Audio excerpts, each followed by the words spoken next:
Okay, welcome everybody, and thank you for coming to today's live stream. This is a special podcast. This is where we actually go into how can we bring healing to the relationships. This is, of course, the Healing Source, my podcast, and I am in season number 4, where we covered in the first 3 seasons the physical, emotional, and mental aspect of Tao healing and how you can transform your life. So if you missed that, make sure you subscribe, go back and watch those. Now we're in week number 6 or 7 of the Healing Source specific to relationships. I believe I'm going to do one more next week, and that will wrap up this series. But this one today is one of the most important lessons and teachings that I can give you.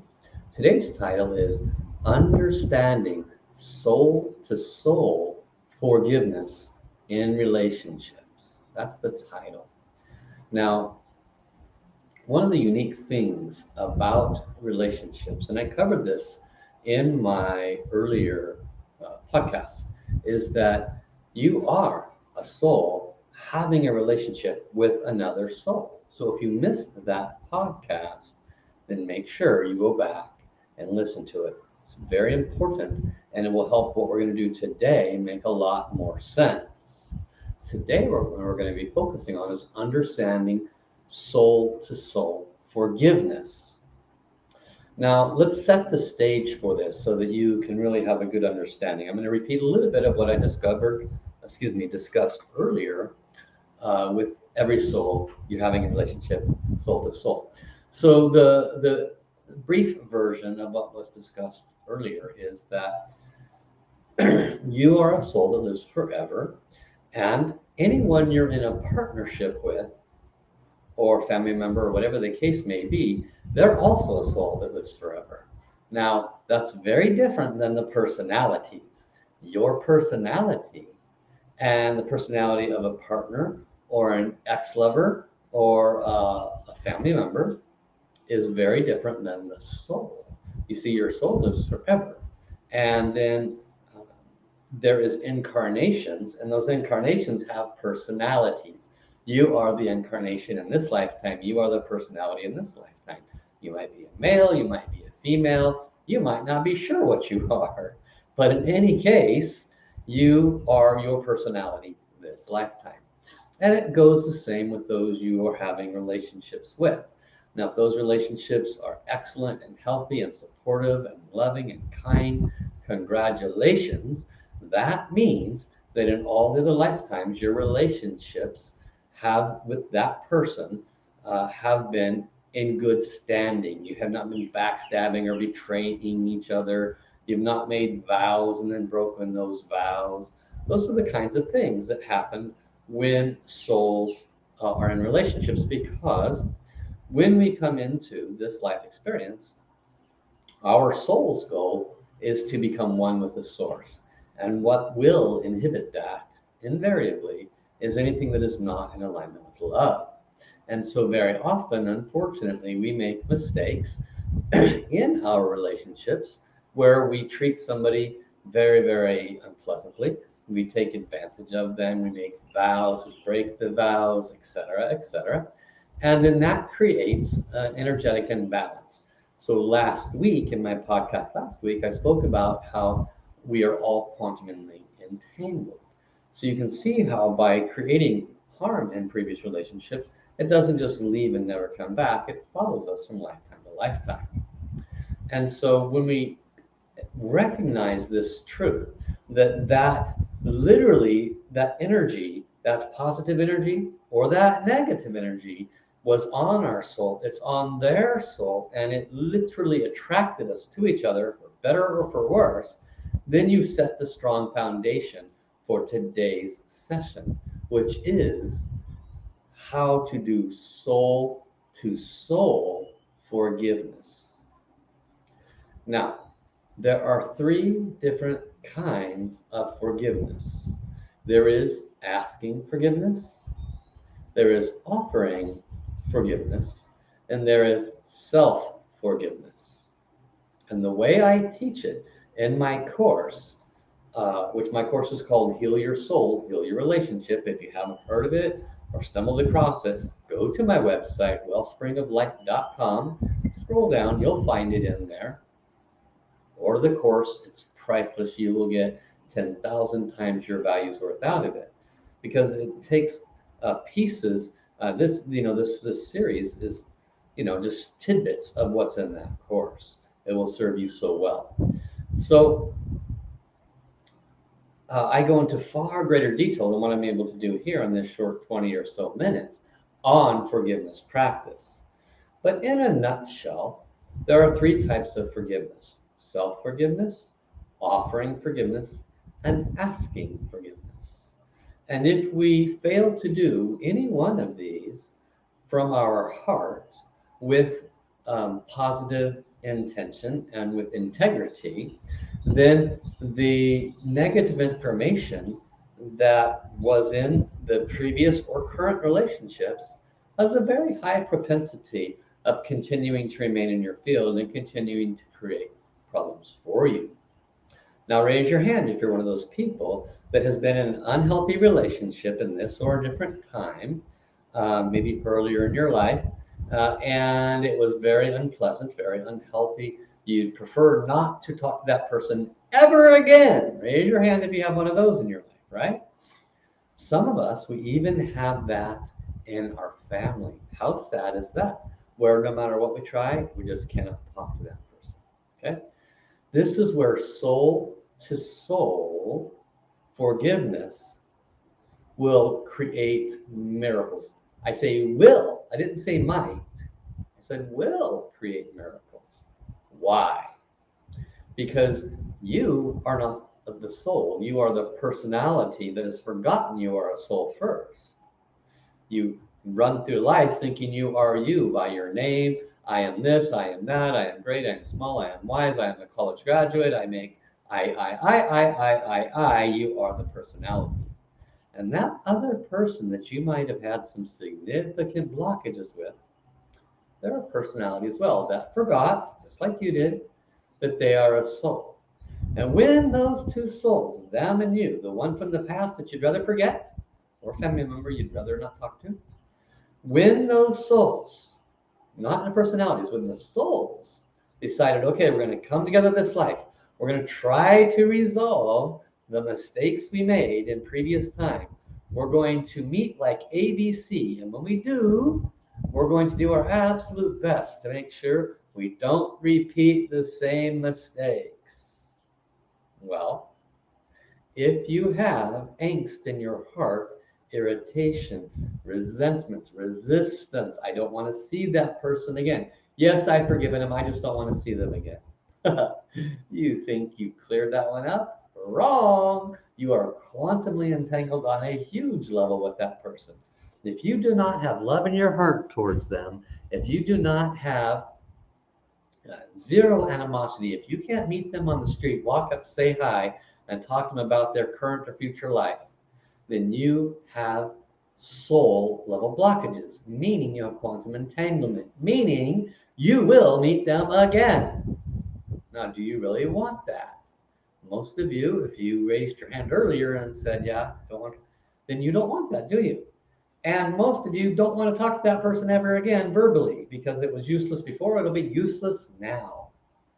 This is why soul to soul forgiveness is so powerful, because it bypasses the personality. Now we have two personalities to bypass, theirs and yours. Yes, just because you are really clear that you did nothing wrong, that you are not at fault, whatever your story is, just because you're clear on that, doesn't mean it's going to magically dissipate from your vibration and not attract them to you again. So you have to find a way in your vibration, in your forgiveness practice, at the level of personality, to truly let it go. So that's what we're going to talk about today. Self-forgiveness. Let's work with self-forgiveness first, because that one can be pretty easy if we approach it properly. Self-forgiveness is a recognition that, first of all, everything happens for a reason. Very important, because very often We put ourselves down. We degrade ourselves. We poo-poo on ourselves. We are our worst own enemy in our head, in our silence of our room, right? We go into depressive states and loop, um, and so forth. This is because we have failed to give ourselves credit for attracting those conditions to us so that we could learn. Instead of the learning, we simply beat ourselves up more, or we accepted what somebody else might have said. If it was a verbally, emotionally abusive relationship, maybe one of your parents was, and then you attracted a spouse that was verbally, emotionally abusive, and so now you put yourself down. So now you're doing the abuse on yourself, even though there's no one there to do it for you, right? We need to say, I forgive myself for not being clear, awake, and aware that I attracted that parent so that I could heal that relationship, that I attracted this spouse so that I can heal that relationship. You have to recognize that you, at the level of soul, not your personality, because trust me, you, the personality, would you have attracted that parent or that spouse? There's no way in the world you would have done that purposely, right? That's just sabotage. Why would you do that? You wouldn't at the level of personality. But your soul knows that you need to bring that one into your life so that you can let it go. Well, they were abusive to me. They were mean to me. They were verbally, combative. I was right. They were wrong. Yeah. Well, how's that work for you so far? Are you still irritated? Do you still want to talk to them? So, in other words, no matter how defensive you become, it's not going to help.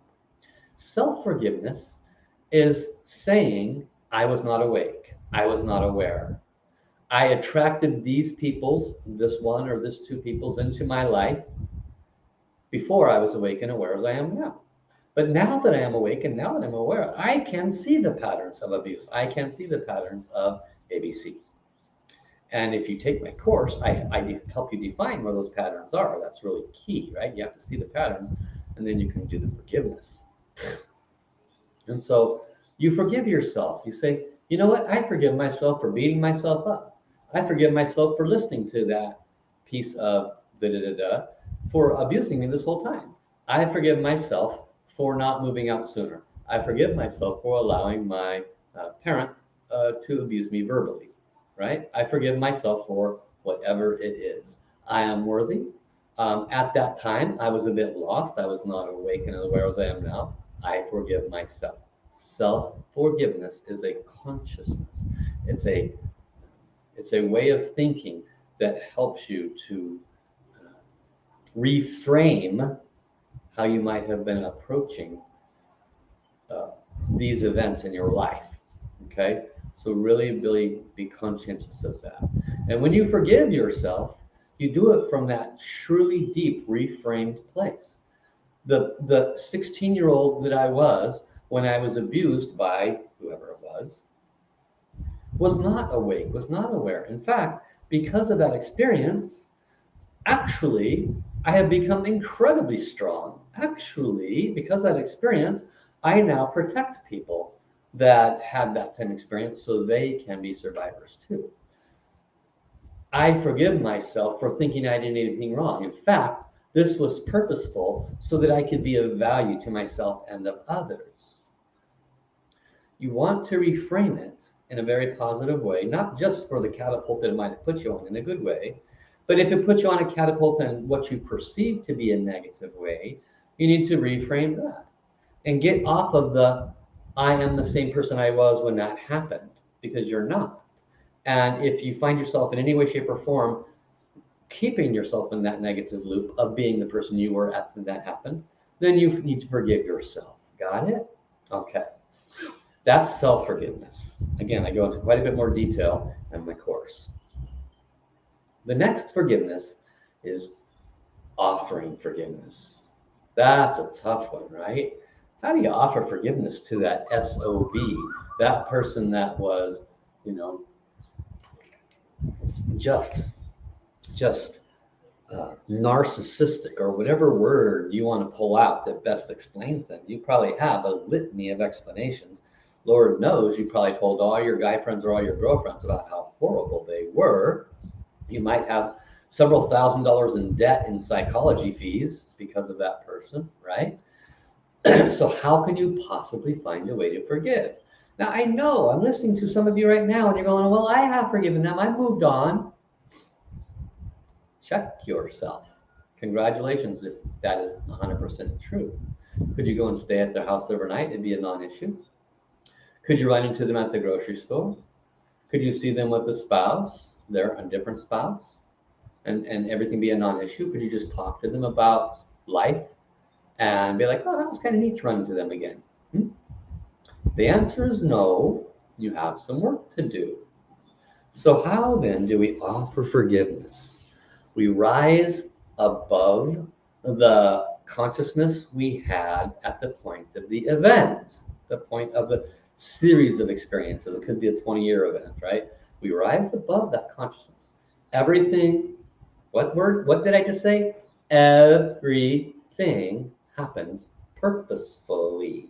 You attracted that parent, that spouse, that whatever into your life. That doesn't mean you're guilty necessarily. It means that you as a soul cannot move on or upward in love, in light, as an enlightened being until you completely forgive. Have to remember that we're all souls having physical experiences. We're not personalities except in one lifetime. Your personality, their personality clashed, but it has happened before. You guys have clashed before. The lessons were not learned before. Therefore, you attracted them again. You have to come from this higher consciousness if you're going to do an effective forgiveness. And you're not doing forgiveness with the personality. You are doing forgiveness soul to soul. Soul to soul. Yeah, beautiful bird up there. I don't know if you hear it. This is a beautiful bird song. Healing song. So what does that mean, soul to soul?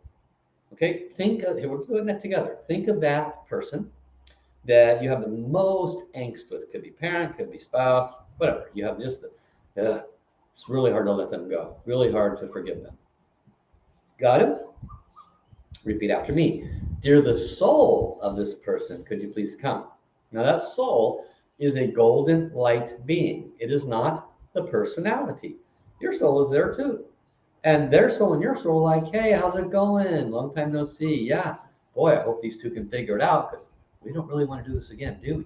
So the souls are enlightened above the personalities. They're not fully enlightened yet. They're trying to get there, but they're awake and aware enough to know that you two came together to resolve stuff. They're awake and aware enough to know you haven't fixed it yet. And so they're hoping you will do much better now. Dear the soul of please come.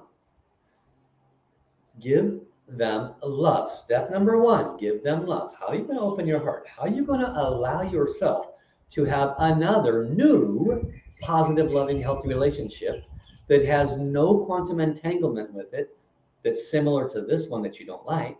Because trust me, if you haven't resolved it, there is quantum entanglement. Those barbed wire is in your vibration. It will attract more people that has those same unpleasant qualities. I promise you, that's a reasonable possibility if you don't resolve it.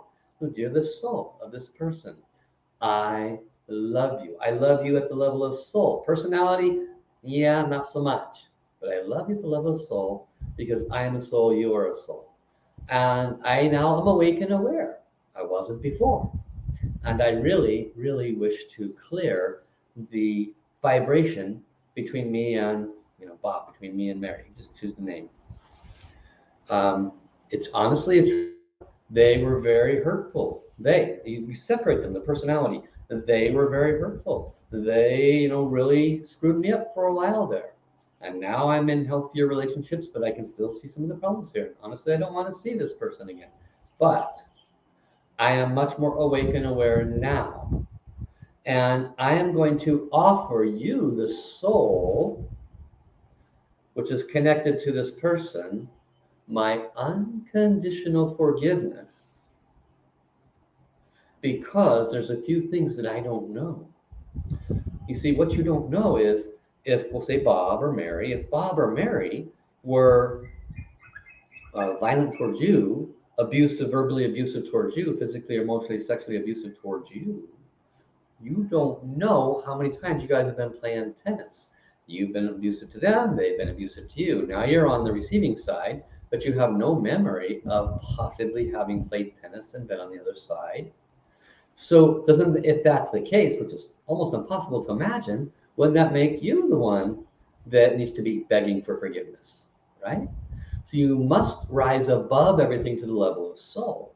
Dear the soul of this person, please forgive me. I wish to extend my unconditional forgiveness to da da da da. It could be that at some point in time I harmed them first. And even if I have not, and this whole abuse situation and this whole unpleasant situation occurred here in this life, I don't want to forget and be the abusive one in the future. I don't want to play tennis. I want to be 100% free and clear of this entanglement that's in my vibration. I'm going to open my heart fully and recognize that that personality was lost. I have grown spiritually. I'm much more awake and aware. They're still lost. I know they are. But I'm going to offer my unconditional forgiveness. I'm not saying it's okay what they did, just as if I ever did the same thing to them, of course that would not be okay. So I'm going to offer my unconditional forgiveness so that we can both release this from our vibration. Never have to play this game of hurt you, I hurt you, you hurt me again and again. And I'm going to truly, truly give them love and truly, truly let it go. You give them love. You truly offer forgiveness. I forgive you for being abusive to me. I forgive you for being da da da da. It doesn't mean it's okay. It's not condoning it. You're saying I am rising above this and I am worthy. I love myself so much that I am going to no longer hold my heart closed. I'm no longer going to hold this pain of this experience in my heart because that's how much I love myself. And I'm going to completely, completely let it go. Now they have their journey. I know I will never see them again, thank goodness, in any lifetime, which you do not know, especially if you have resentment, if you have angst, if you have anxiety, if you have fear around never seeing them again, it's not over. Okay, you need to heal at the level of soul. That is offering forgiveness. Asking forgiveness is what you may have done to contribute to any failures in the relationship, be it family or person. Asking for forgiveness for anything you might have done to contribute. You could have contributed poorly. You could have said nothing when you could have spoken up. You could have spoken up in a different manner that didn't create more malice. You could have contributed in many different ways. And you could have just simply been the victim, but you were not the victim in another previous time. Maybe in a previous time you were the victimizer and they were the victim. And now the roles are exchanged. You need to ask forgiveness for this lifetime and any lifetime that you may have harmed them. You say, honestly, I don't remember it. I can't imagine ever being as unpleasant to you as you have been to me. I know who I am. I can't even begin to imagine that. However, one thing I do know is if I ever was, and you're simply reminding me, then I do need to ask forgiveness. And if I have done anything in this lifetime to contribute to the poor quality of relationship we have, then I deeply and sincerely, sincerely apologize. If I've harmed you first at any point in time, in any soul, anywhere in time, if I have harmed you the way I have been harmed, then I ask forgiveness to all souls everywhere in time, all souls, not just that one relationship soul. If I have ever, and what are you asking forgiveness for? Very simple, write it down. What have they been towards you? What were you the victim of? Well, they were verbally abusive. How so? Well, they would say I'm fat. Okay, what else did they say? Well, they would say I'm this, I'm that, I'm da da da da, I'm always wrong. What else did they say? Well, they would do this. Were they physically abusive? Yes, they would do this, da da da da da. Okay, that's what you ask forgiveness for. If I was ever verbally abusive to you or anyone at all time, I deeply, sincerely apologize. I'm a good person now. Of course, I would never do that. I've been on the victim side. It is exceedingly unpleasant. And there is a 50% possibility, 50% possibility, even though I don't remember it, that it came to me as a reminder that I bring this harm to others. So if I did, my head is on the ground to every soul in all time, asking forgiveness if I've ever been this way towards you. Okay? You ask forgiveness for everything on that list that you've been the victim of, to all souls, not just that one that you call. If I've ever cheated on you, then in any time, I beg forgiveness. It's torturous. It's the most unpleasant experience when somebody betrays you like that, right? But if I've ever been that way towards another, I beg forgiveness. I ask forgiveness. When you do this, you're clearing your heart, okay? And it's also opens your heart up to offer forgiveness because now you start to understand, well, my God, if there's a 50% possibility that I have done this to anybody at some point in time, and that's what caused this to enter my field, then I need to offer forgiveness to these people because they could have just been reminding me. We could be playing tennis. Who's going to wake up? Who's going to be the first one that clears the soul to soul karma so that we can all move forward in love, peace, and harmony? You see? So offering forgiveness and asking forgiveness are two sides of the same coin. You can't not do one without doing the other. You have to do them both from a much higher consciousness. And then all of a sudden, self-forgiveness becomes where you can much more easily acknowledge that and do that and not worry about of your preconceived notions or how much you might have put yourself down. But that was just based on the limited understanding you had at that time. So this brings us to the end of today's wisdoms and teachings. Here's the overview. Dear the soul of, please come. Not personality, okay? I love you. I wish to ask forgiveness. I wish to offer forgiveness for A, B, C, D, E, F, G. List out all the different ways you've been the victim, okay? And do both from your heart, not only with that person, but with all souls and all times that you might have been that way towards, okay? Release them in love and light and let it go. Some people say, well, how often do I do this? You do it until you can look at a picture or be in that person's presence and have nothing there. Nothing. And if you have compassion or love for them, even better. No fear, no worry, no angst. It doesn't mean you have to put yourself in their vibration ever again. You don't have to prove it to yourself that way. But you need to have that level of consciousness around it. And what this does is it opens your heart, because very often we cannot have a good, healthy relationship with another until we open our heart and let go of these things. We cannot trust the other if we have had untrustworthy conditions before with others. So it will help your current and or future relationships dramatically. It will help you to attract a soulmate. It will help in so many ways. So this is where we will end. I've got my neighbor next door who's turning music on. You might be able to hear it. Maybe not, but that's okay. And so I want to say thank you for joining today. And until next time, have an awesome day. Bye-bye.